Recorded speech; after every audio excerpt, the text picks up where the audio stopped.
नमस्कार मित्रांनो, स्वागत आहे तुमचे आवडते चॅनल म्हणजेच मराठी किचन सीमाज किचनमध्ये. मित्रांनो, काजूचा वापर आणि परफेक्ट मसाल्यांचा बॅलन्स वापरून बनवलेला मटणाचा हा पांढरा रस्सा अगदी क्रीमी. एकदा ही माझी पद्धत तुम्ही वापरून पाहाच, अजिबातच तुम्ही हॉटेलमध्ये खाणार नाही. नेहमी आपल्या घरीच बनवाल आणि परफेक्ट कोल्हापुरी थाळी खायची म्हणलं तर ह्या पांढऱ्या क्रीमी रस्स्याशिवाय अजिबातच पर्याय नाही आहे. मग हा क्रीमी रस्सा आपण कसा बनवायचा, चला तर मग सुरुवात करूया. याच्या आधी देखील मी पांढऱ्या रस्स्याची रेसिपी अपलोड केलेली आहे, पण ती चिकनपासून बनवलेली आहे. तीसुद्धा मी पूर्ण थाळीची लिंक शेअर करते, ती तुम्ही नक्की पहा. चला मग वेळ न दवडता सुरुवात करूया. इथे मी कुकर घेतलेला आहे. कुकर गॅसवर थोडासा गरम झाल्यानंतर याच्यामध्ये आपण थोडंसं तेल घालून घेतलेलं आहे. तेल चांगलं तापवून घ्यायचं आहे. त्यानंतर आपण याच्यामध्ये एक बारीक चिरलेला छोटासा कांदा आपण घालून घेतला. कांदा चांगला व्यवस्थित थोडासा लालसर होईपर्यंत परतवून घ्यायचा. आणि आपण ही रेसिपी बनवत असताना आपल्याला आता पांढरा रस्सा बनवायचा आहे. त्यासाठी आपण या रेसिपीमध्ये सुरुवातीला अजिबात हळदीचा वापर करायचा नाही. कांदा थोडासा परतून होत आल्यानंतर त्याच्यामध्ये आपण 2 टीस्पून इथे मी अद्रक लसूण पेस्ट वापरते आहे. रेडीमेड अद्रक लसूण पेस्ट आहे, तुम्ही घरच्या घरी करून सुद्धा वापरू शकता. फक्त इथे वाटण करत असताना तुम्ही कोथिंबीरीचा वापर अजिबात करू नका, कारण पांढरा रस्सा करत असताना थोडासा रस्सा पांढरा बनण्यासाठी याच्यामध्ये हळदीचा कोथिंबीरीचा अजिबात वापर करायचा नाही. आता इथे मी जे मटण घेतलेलं आहे ते अर्धा किलो मटण घेतलेलं आहे. कोणत्याही प्रकारचं मी मॅरिनेशन केलेलं नाही आहे. अगदी स्वच्छ धुतलं आणि डायरेक्ट मी हे फोडणीमध्ये अशा पद्धतीने घालून घेते आहे. अगदी सोपी पद्धत आहे, तुम्ही सहज करू शकाल अशी इतकी साधी आणि सिंपल रेसिपी आहे. मटण चांगलं मोठ्या गॅसवर परतवून घ्यायचं. थोडासा त्याचा कलर चेंज होईपर्यंत आपण याला व्यवस्थित परतवून घेऊया. याच्यामध्ये आपण अर्धा टीस्पून मीठ घालून घेतलेलं आहे. मीठ घातल्यानंतर आपण थोडंसं व्यवस्थित अजून तेलामध्ये चांगलं परतवून घेऊया. आणि याला आपण गरम पाणी घालून या कुकरच्या आपल्याला जवळपास 5 ते 6 शिटी काढून घ्यायच्या आहेत. मटण थोडं कवळं असल्यामुळे मी शक्यतो 6 शिटी काढून घेणार आहे. जर तुम्ही मटण कशा पद्धतीचं आणाल त्या पद्धतीनुसार तुम्ही मटणाच्या म्हणजे शिजवत असताना कुकरच्या शिट्या वाढवू शकता. पहा, या मटणाचा कलर चेंज झालेला आहे. आता आपण याच्यामध्ये मी डायरेक्ट असं थोडंसं गरम पाणी, मटण भिजेल इतपत हे गरम पाणी घालून घेते.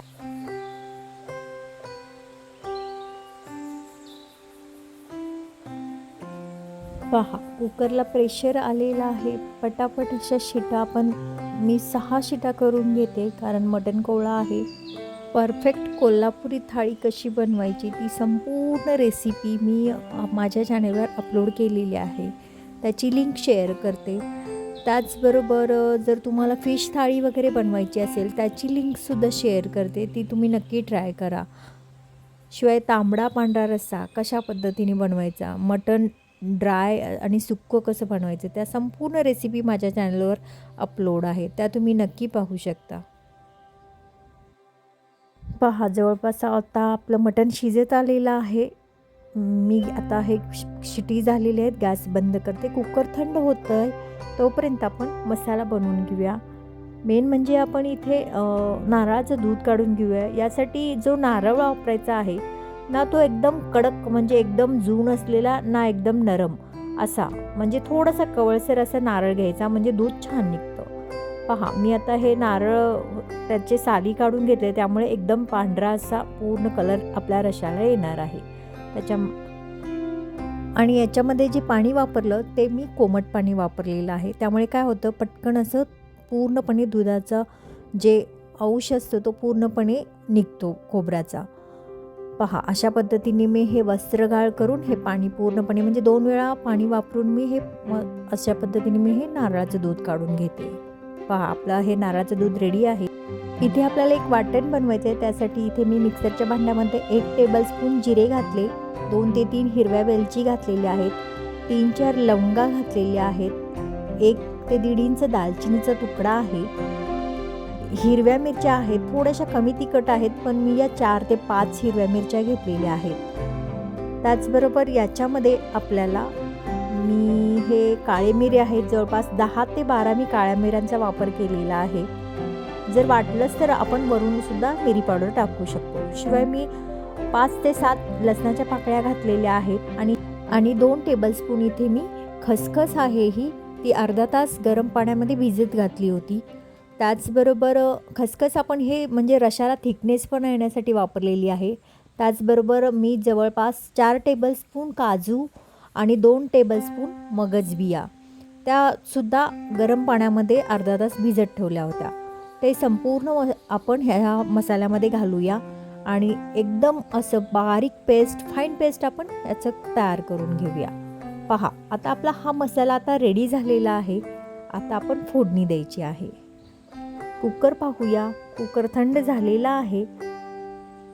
पहा याचा कलर आत्ता तुम्हाला असं वाटतं आणि रसा बनल्यानंतर पहा याच्यामधील काय करूया. आता आपलं मटण शिजलेलं आहे. मटण आपण इथे वापरणार नाही रशामध्ये. त्यासाठी आपण काय करतोय, मी या झाऱ्याच्या साहाय्याने मटण सेपरेट काढून ठेवते आहे. त्यातच आपण सुक्कं ड्राय कोल्हापुरी पद्धतीचं मटण करणार आहोत.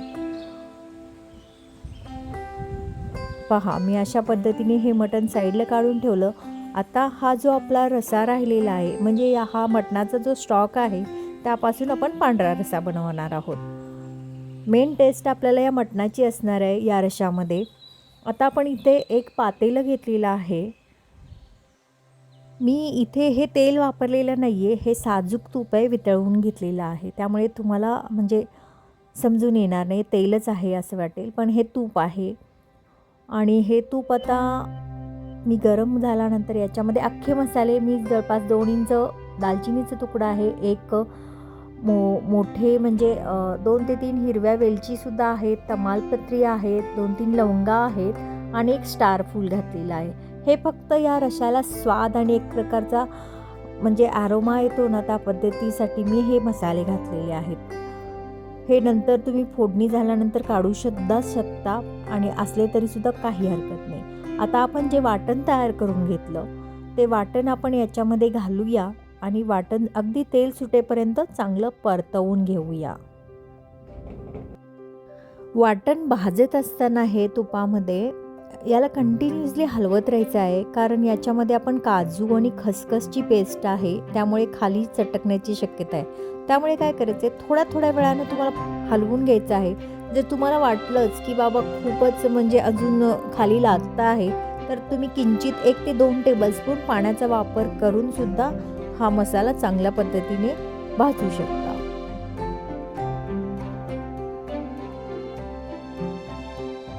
तुम्ही मसाल्याचा कलर पहा. सुरुवातीला ज्यावेळी आपण मसाला घातला तुपामध्ये त्यावेळी कलर पहा आणि आताचा कलर पहा, म्हणजे जवळपास आपला हा मसाला भाजत आलेला आहे. आता आपण याच्यामध्ये हा जो मटणाचा स्टॉक आहे तो घालून घेऊया. पहा पूर्णपणे असा हलवून घ्या, म्हणजे खाली जर जो मसाला असेल तो पूर्णपणे निघून जाईल. आता याच्यामध्ये आपण चवीनुसार मीठ घालून घेऊया. आधी मिठाचा अंदाज थोडासा म्हणजे पाहूनच वापरायचा आहे, कारण शिजवत असताना मटणसुद्धा आपण वापरलेलं आहे त्यामुळे अंदाज पाहूनच इथे मिठाचा वापर करायचा आहे. आता त्यानंतर काय करायचं आहे, या ज्या रस्सा आहे त्याला चांगलं उकळवून घ्यायचं आहे, कारण नंतर आपण नारळाचं दूध घातल्यानंतर जास्त उकळवण्याची अजिबात गरज नाही, कारण जास्त जर तुम्ही नारळाचं दूध घातल्यानंतर उकळवलं तर रस्सा थोडा फुटण्याचे चान्सेस असतात. त्यासाठी हा रस्सा ज्यावेळी आपण स्टॉक घालू मटणाचा त्यानंतर व्यवस्थित पूर्णपणे उकळवून घ्या, म्हणजे मसालेसुद्धा छान शिजले जातील. आणि रस्सा उकळल्यानंतर सर्वात शेवटी म्हणजे 10 ते 15 मिनटंच फक्त आपल्याला नारळाचं दूध घालून उकळवून घ्यायचं आहे. पहा मी इथे नारळाचा दुधाचा वापर केलेला आहे. रस्सा उकळल्यानंतर सर्वात शेवटी घातले आणि दूध घातल्यानंतर जास्त अजिबात उकळवू नका, नाहीतर रस्सा पूर्णपणे फुटण्याचे चान्सेस असतात.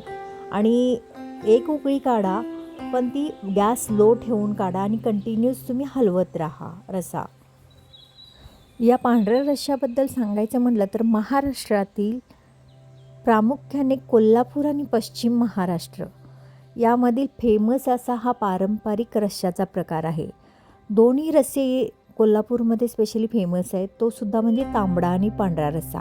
पांढरा रस्सा क्रीमी टेक्स्चर असलेलं, शिवाय मसाला, काजू आणि खसखस आणि मटणाचा स्टॉक या चिकनचा स्टॉक याचं परफेक्ट कॉम्बिनेशन असलेलं म्हणजे पांढरा रस्सा. आणि पांढरा रस्सा प्रामुख्याने खाण्याचं म्हणजे वैशिष्ट्य म्हणजे तांबडा आणि पांढरा रस्सा ज्यावेळी एकत्र खातो त्यावेळी तांबडा रस्सा एकदम झणझणीत असतो आणि या झणझणीतपणाचा म्हणजे थोडासा झणझणीतपणा तोंडाचा कमी करण्यासाठी म्हणून पांढरा रस्स्याचं जास्त पिला जातो. त्याचबरोबर मेन म्हणजे हा एक प्रकारे म्हणजे आपलं जे झणझणीत जेवण असतं ते पचनायला सुद्धा म्हणजे एक प्रकारे मदतच करतो. शिवाय एक सूपचा चांगला प्रकार म्हणून सुद्धा तुम्ही पांढऱ्या रस्स्याचं सेवन करू शकता. आणि याची टेस्ट म्हणाल तर अतिशय सौम्य टेस्ट असते, मलईदार क्रीमी असते आणि तुमच्या जिभेची अशी चव वाढवणारी टेस्ट असते. त्यामुळे ही रेसिपी तुम्ही नक्की ट्राय करा आणि कशी झाली ते मला कमेंटद्वारे कळवायला मात्र विसरू नका. पहा किती क्रीमी टेक्स्चर आहे, बघूनच असं पिण्याची इच्छा होते. मग मित्रांनो, माझी ही रेसिपी आवडली असेल तर व्हिडिओला लाईक करा, शेअर करा, सबस्क्राईब करायला मात्र अजिबात विसरू नका. तसेच ही जर म्हणजे मी सर्विंगची जी बाल्टी आहे तुम्हाला हवी असेल तर मी लिंक शेअर करते. ती तुम्ही नक्की जर तुम्हाला आवडली असेल तर ॲमेझॉनची लिंक आहे, ती क्लिक करा आणि तुम्ही सुद्धा मागवू शकता. शिवाय आपण पुन्हा भेटूया अशाच मस्त नवीन रेसिपीसोबत. तोपर्यंत स्वस्त खा, मस्त रहा, नेहमीच आनंदी रहा. रेसिपी पाहिल्याबद्दल धन्यवाद.